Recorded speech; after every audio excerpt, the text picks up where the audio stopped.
কি হয়েছে? আমার উপর রাগ করেছো? এত দেরি হলো কেন? জানো কখন থেকে অপেক্ষা করছি? বাপ রে বাপ, এইটুকু দেরি হলো বলে এত রেগে গেছো? কাল যদি আমি অন্য কেউ বিয়ে করে নিয়ে যাই? এই!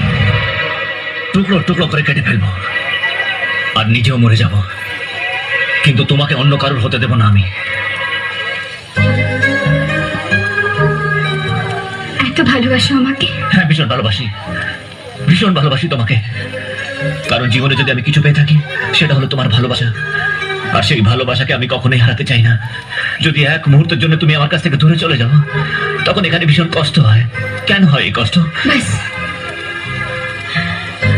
আর কিচ্ছু বলো।